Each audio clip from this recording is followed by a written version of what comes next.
Testimonies, Isaiah. Hey, welcome to the Ignite Youth Podcast here at Waynfleet BIC Church. We're happy to have you joining us today. You may notice that things look and sound a little bit different.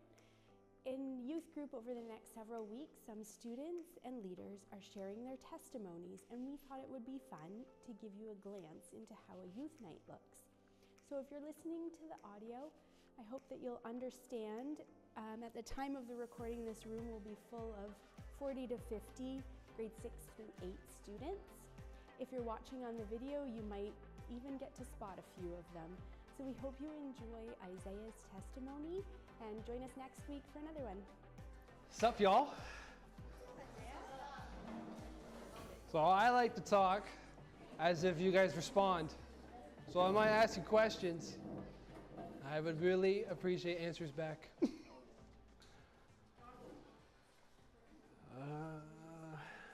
I need to switch it up for a second.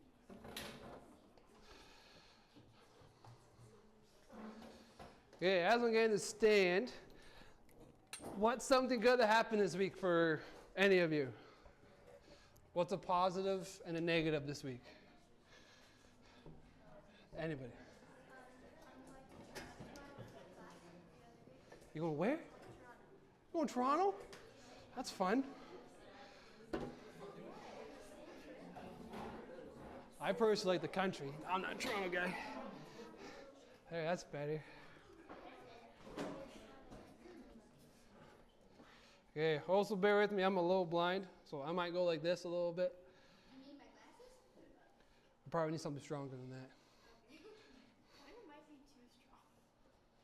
I'm very blind. Okay, so if you guys don't know, I'm Isaiah Stout. I've been going here for... is it on? Yeah, it's on, but I need you to talk into it. We can hear you from the back. Okay. I don't like it. Then maybe don't use it. Okay, as I was saying, I am Isaiah Stout, the one and only. And I've been going here for about over 2-3 years now. And I would like to share my testimony with you all. Before I start though, my testimony is basically about an event that happened to me when, I don't know, probably just before high school. So probably grade 8, grade 7. And it's basically where my legit relationship with Christ actually happened. So let's get into it. So, being a Christian has been a huge roller coaster. There's always going to be good memories and bad memories, but knowing that there is a God has helped me in every circumstance that I've ever been in. And knowing that there is a God that is there for me has given me experiences in my life that I would never have had without God. The Lord has blessed me so much that I now have been given a testimony to give, and I hope the words in this writing will give you some knowledge of the Lord and that you are never alone. Okay, so I grew up in a Christian family, always knowing the idea of Christianity is, but I never really believed in it for myself. I knew what a Christian was supposed to do, but I never actually followed the Christian way. I would sing the songs, read the scriptures, raise my hands, and pray, and read the Bible, do all of that kind of stuff. But I still didn't have a heart for God. And my life revolved around, around swearing, around some bad people, and just not good environments for a kid to be in. And at the same time, I did these things because I thought that I need to be someone else to fit in. Because I am a people guy. If I don't fit in, I will change myself to fit in. Because I don't like to be alone.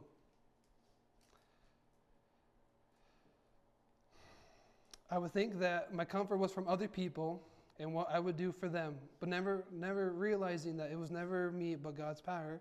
That He has my happiness. He's the one that can give me all that. But as a kid, I never realized that until later.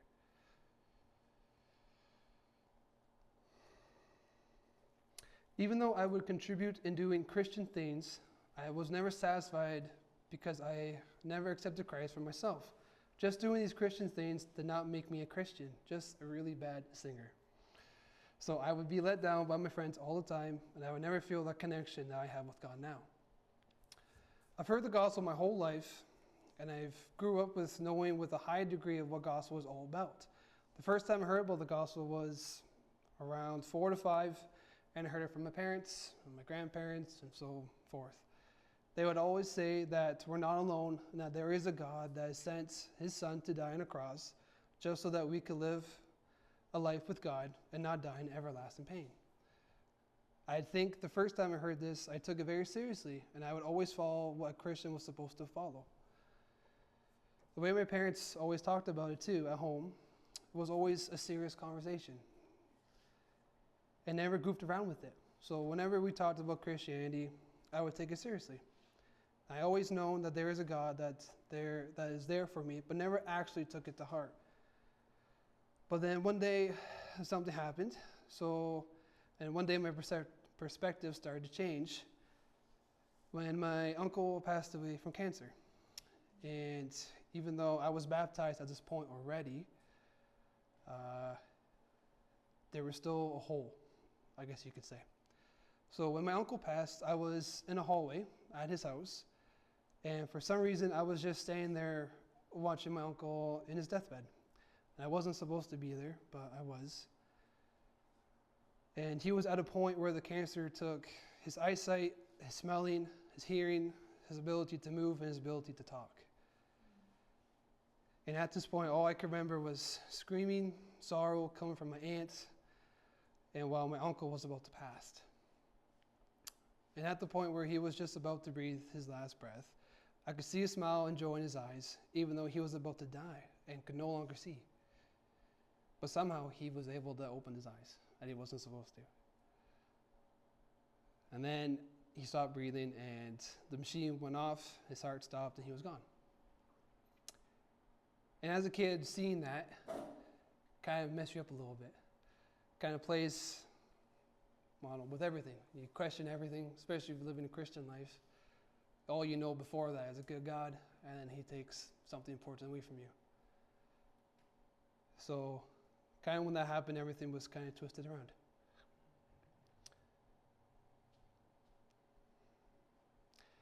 Watching my uncle die at a young age was hard for myself because I never understood why God will let someone that he cares about die, like that he did with my uncle. But the story behind this is that before my uncle had cancer, he was not a very nice guy. He treated his family harshly, and he would be very controlling. But when he got cancer and he realized that he was going to pass, because he had stage 4 bone cancer, his perspective started to go and started to swirl, I guess you could say. So one of my uncles from Toronto, another different uncle, is a pastor that will come down at least every week around this time and would talk about Christianity with my uncle. And through the process, he started to change. And within the month, my uncle was going to die. He gave his life to Christ, realizing that he cannot do this on his own. That no matter what was going to happen, he was going to go. And he realized that everything that he's done in his life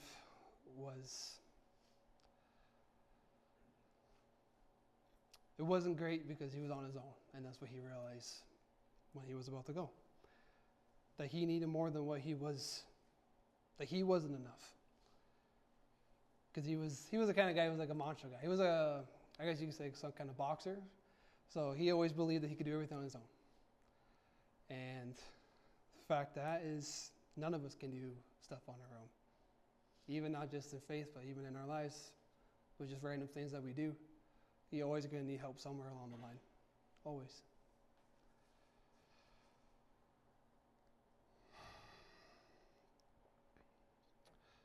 So through the whole cancer process, I saw my uncle change from being hateful to being grateful. He completely changed, and he was happy even though he was about to leave us. And it was hard for all of us because we missed what my uncle had become while he had cancer. But we knew he was in heaven and living without pain. And this would bring us comfort and made the funeral a gathering of rejoicing, a funeral of sorrow. And even though this was hard for me, the whole experience changed everything because it showed me how God can really do anything and that He cares for us and is always there even when we're about to leave everything behind this world. He's still there.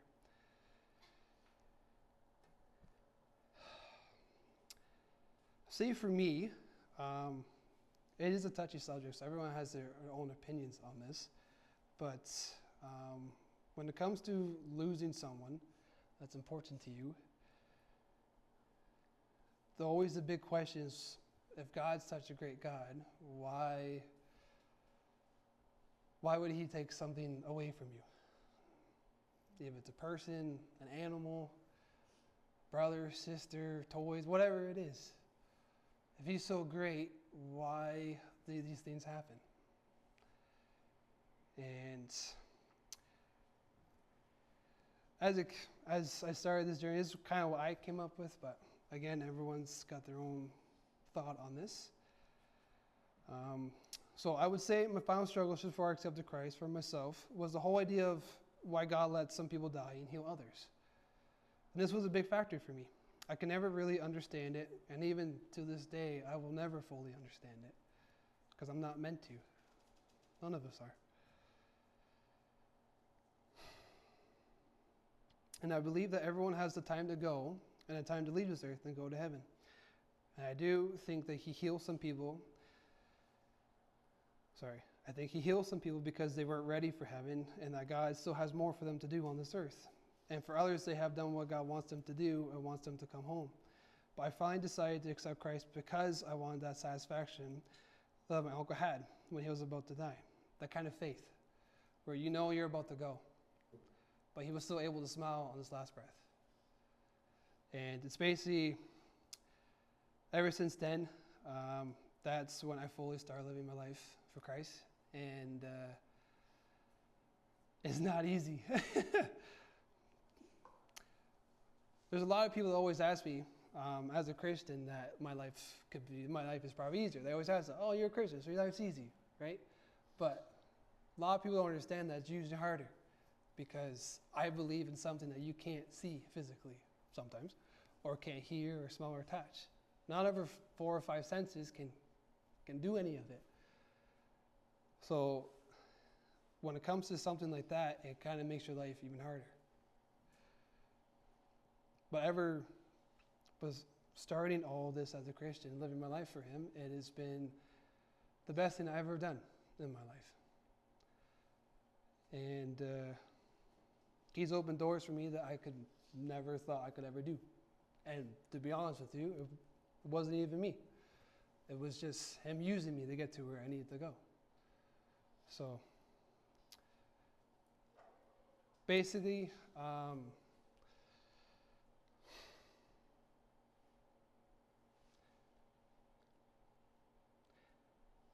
biggest one for me is faith. And the faith that my uncle had has kind of been something that I strive to have every day. Because every day you gotta have faith. It's not just like you have faith on Sunday. Everything's good.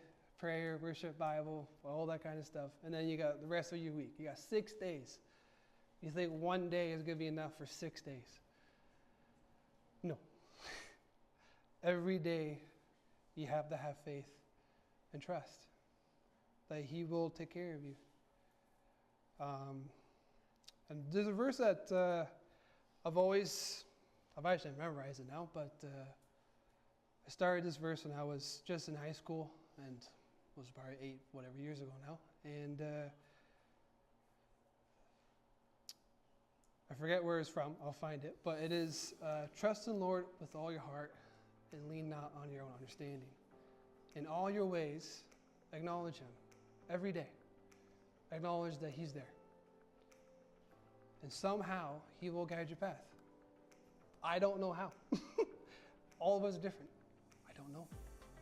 But He will guide your path. And that's it. That's all I got. That's it.